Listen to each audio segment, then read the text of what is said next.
नमस्कार दोस्तों। आप सभी लोग जानते हैं कि वरुण गांधी और उनकी माता मेनका गांधी की बीजेपी में ताल सही नहीं बैठ रही है।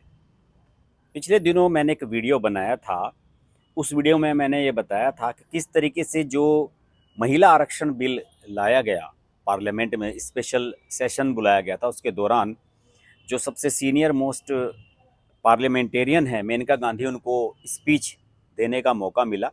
कायदे से वो भाषण उस समय दिया गया था जिस समय पुरानी पार्लियामेंट से नई पार्लियामेंट में गतिविधियां सारी शिफ्ट हो रही थी।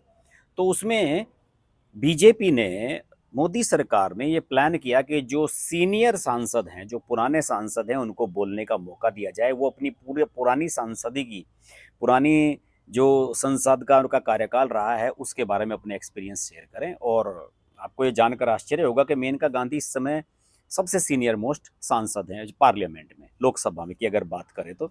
जब से लड़ रही हैं 80s से लगातार जीतती रही हैं। जहाँ तक मेरा ख्याल है कोई चुनाव हारी नहीं है।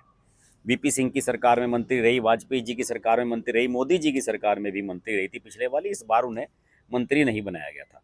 तो उस स्पीच के बाद मैंने वो जो वीडियो बनाया था वो बड़ा वायरल हुआ था। मेरे ख्याल में 10-12 लाख लोगों ने उसको देखा था।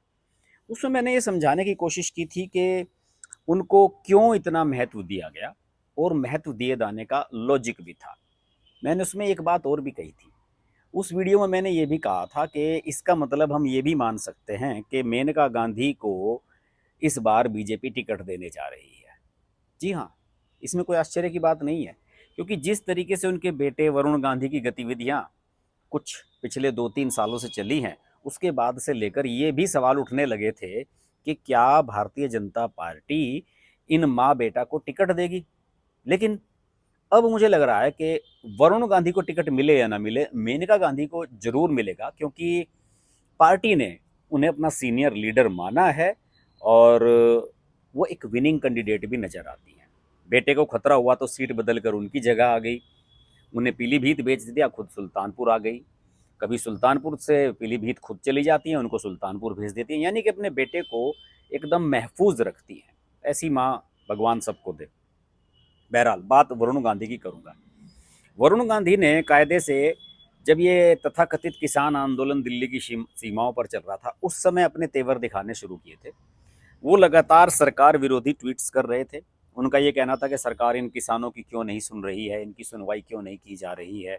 इस पूरे प्रकरण में वरुण गांधी की भूमिका ऐसी हो गई थी जैसे कि वो भी एक किसान नेता है।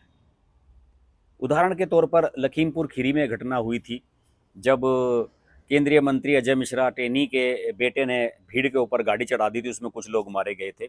उस समय भी वरुण गांधी ने ट्वीट किए थे, सोशल मीडिया पर लिखा था। और इसके अलावा वरुण गांधी के आर्टिकल्स जो अखबारों में आते रहते हैं, फेमस अखबारों में वो आर्टिकल लिखते हैं, हिंदी में अंग्रेजी में दोनों में ही, उसमें भी वो सरकार की आलोचना करते हैं। उसके बाद मैसेज क्या था? मैसेज साफ था कि वरुण गांधी बीजेपी में अब एडजस्ट खुद को नहीं कर पा रहे हैं। शायद उनकी ख्वाहिश थी कि 2019 में उन्हें केंद्रीय मंत्री बनाया जाएगा। उन्हें तो छोड़िए, उनकी माताजी को नहीं बनाया गया। इससे पहले 2017 में जब बीजेपी पहली बार सत्ता, लंबे अरसे के बाद, उत्तर प्रदेश में बहुत लंबे अरसे के बाद सत्ता में आई थी, उस समय मेनका गांधी कोशिश कर रही थी राजनाथ सिंह के साथ मिलकर के उनके बेटे को सीएम कैंडिडेट बना दिया जाए यहाँ पर।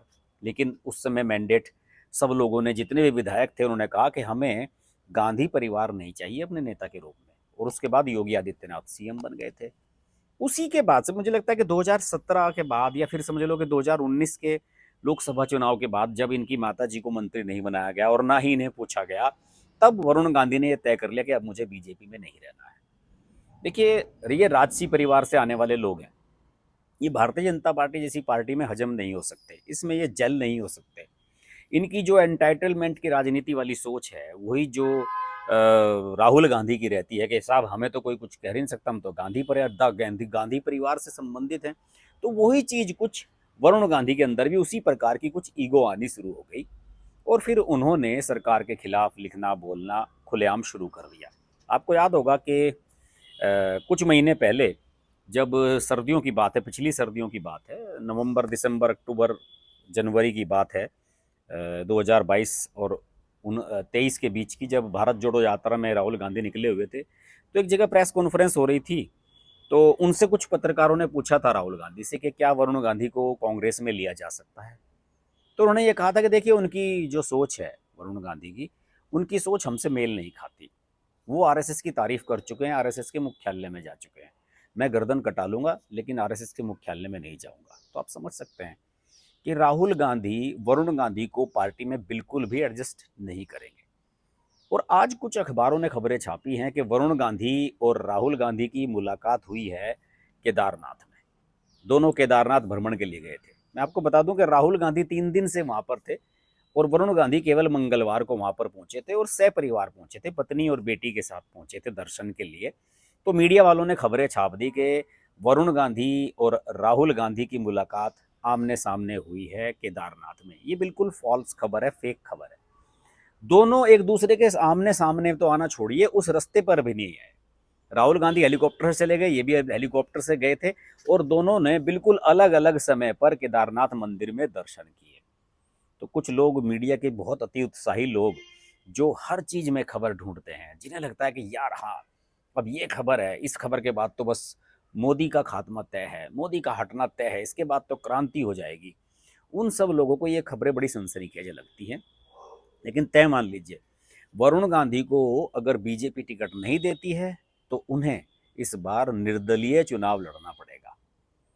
समाजवादी पार्टी से लड़ लें या फिर बसपा से मिलकर लड़ लें। राहुल गांधी उनकी कांग्रेस में एंट्री बिल्कुल नहीं होने देंगे। राहुल गांधी की माता सोनिया गांधी ने तो मेनका गांधी को घर से निकलवाया था, इंदिरा गांधी के। वो उन्हें कैसे एडजस्ट कर सकती हैं। जिस समय संजय गांधी का निधन हुआ था आकस्मिक और राजीव गांधी को विदेश से बुलाया था इंदिरा गांधी ने, उस समय सोनिया गांधी ने ये तय कर लिया था कि अब मेनका को इस घर में नहीं रहने देना है। क्यों? क्योंकि मेनका का बेटा फिर उनका उत्तराधिकारी बनेगा। क्योंकि राजीव गांधी तो प्लेन उड़ाया करते थे, संजय गांधी सही मायने में उत्तराधिकारी थे इंदिरा गांधी के। लेकिन सोनिया गांधी को यह हजम नहीं हुआ और जो राजनीति के जानकार हैं, कांग्रेस के पुराने लोग हैं, उन्होंने, कुछ लोगों ने किताबें भी लिखी हैं, उसमें साफ तौर पर लिखा है कि मेनका अपने बेटे को लेकर इंदिरा गांधी के घर से निकली थी और इसके लिए पूरी पूरी तरीके से जिम्मेदार सोनिया गांधी थी। तो ऐसी स्थिति में इस बात की तो कल्पना ही भूल जाइए, इस बात को तो छोड़ ही दीजिए कि कांग्रेस में वरुण गांधी की एंट्री हो सकती है। मुझे नहीं लगता। सोनिया गांधी और राहुल गांधी के होते हुए इनकी एंट्री नहीं होगी। हो सकता है कि प्रियंका गांधी को अपना छोटा भाई प्यारा हो, वरुण चचेरा भाई है, लेकिन राजनीतिक रूप से अपने हिस्से में से एक टुकड़ा भी सोनिया गांधी और राहुल गांधी वरुण को देने वाले नहीं है। तो इस तरह की खबरों पर बिल्कुल यकीन नहीं कीजिए। कांग्रेस में आने के वरुण गांधी के जो चांसेस हैं मेरे हिसाब से जीरो हैं। अगर वरुण गांधी को टिकट नहीं देती है भारतीय जनता पार्टी, जिसकी की ज़्यादा उम्मीद है, तो फिर उन्हें निर्दलीय ही चुनाव लड़ना पड़ेगा। माँ को मिल सकता है उनकी टिकट। देखते हैं क्या होता है। आप जुड़े रहिए मेरे साथ। नमस्कार।